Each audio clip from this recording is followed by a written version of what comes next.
Hello mga ka-Junartic. Hello mga ka-solar.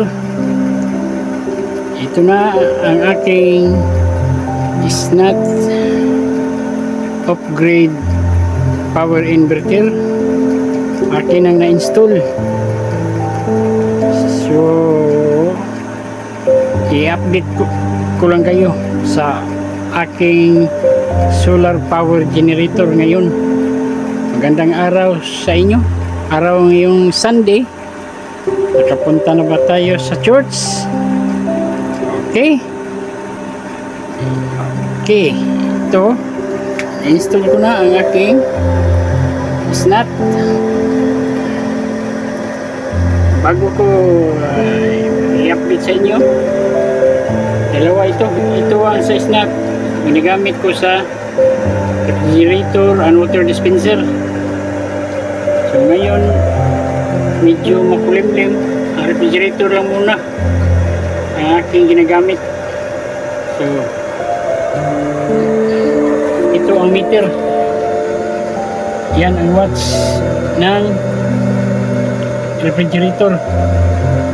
Medyo mataas ang watts sa aking refrigerator kasi matagal na kasi itong aking refrigerator. 10 years na higit. So medyo isaka na ang kanyang wattage. 120 ito. So ngayon dahil matagal na, medyo meron na siyang pagsasaka sa kanyang wattage. Pero okay pa naman ang kanyang ampere. Kanyang ampere is 0.87. Okay lang. So ang setting ko sa aking SNAT volts 230. Okay. At ito namang isa sa lighting ito. Lighting ang mga electric fan, ceiling fan. Okay. Yan. Yan. 27 watts lang ang gamit sa lighting ang mga ceiling fan. So ngayon ang aking SNAT is 24 volts na ito. 24 volts na itong system ko. Ito 24 volts. Yan. May 25.4. Ito 29 volts out. Okay. 24 volts na itong aking SNAT. Yan.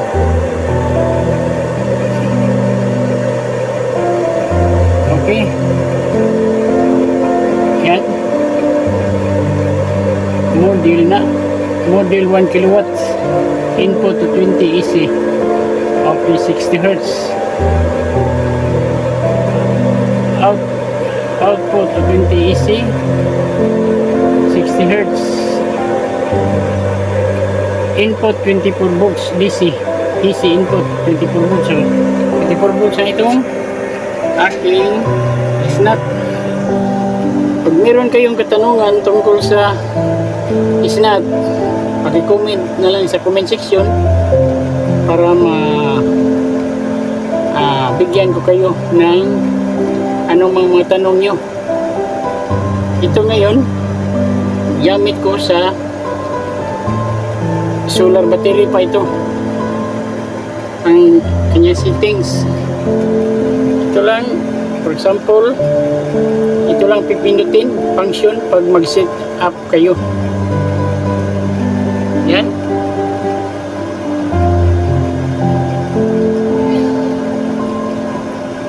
I-post lang ng long press. Okay. Yan. Pwede adjustin natin ito. Okay. 1. Then pag mag-beep na yan,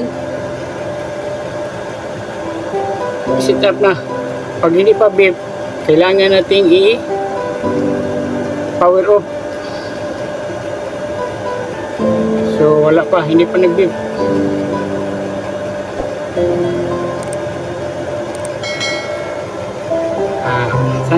Transfer natin.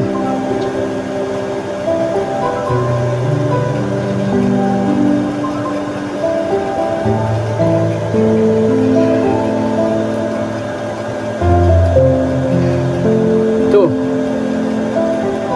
Temperature 30. So, yan. Sa temperature niya. So, kailangan natin i-off lang natin muna.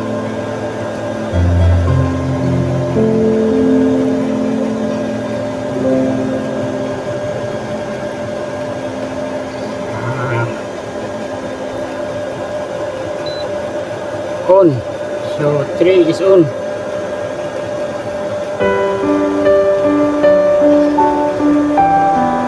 Pag mag-beep,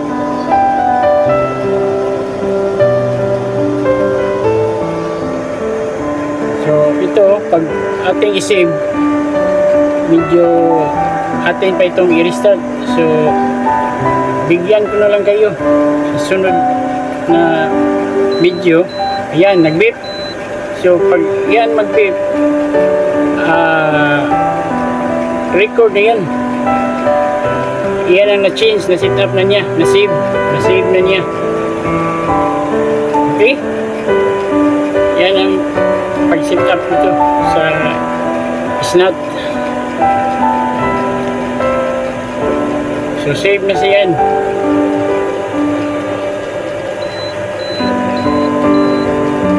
Okay?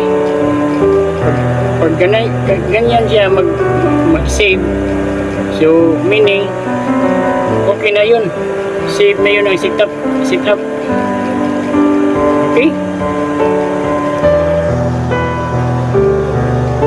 dito tayo sa next.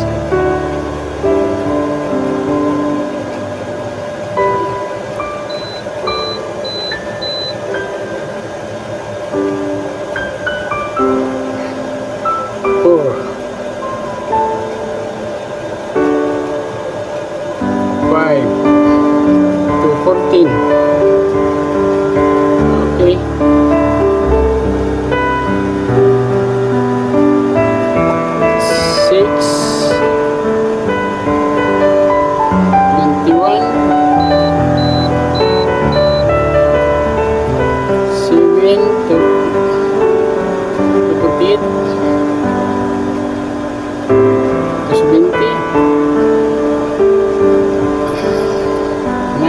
16, 21, 26,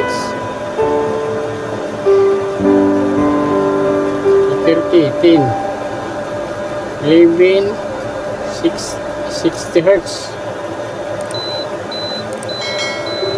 12 to 20, 13 is on. Okay, yan ang pag-set up. Asa sunod kong video guys, lahat ng settings ibibigay ko sa inyo.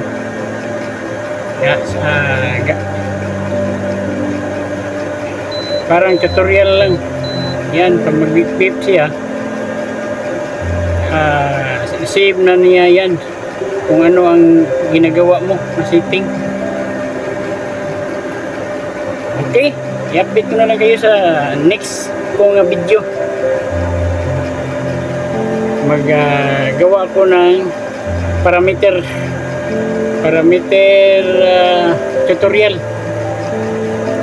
So okay, yan. Pag mag-beep siya, nag-save yan kung ano ang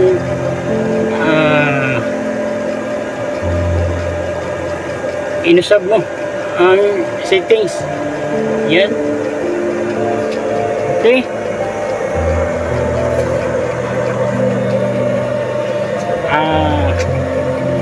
Yan, ito extension na muna ang ginagamit ko para sa aking rep. Ay pakita ko sa inyo ang rep. Okay, yan ang extension. So okay, yan extension sa rep.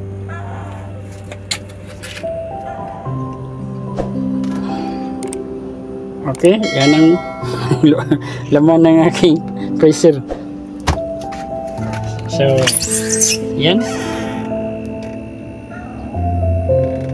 Wala ang munang laman. Okay, yan ang sa rep ko.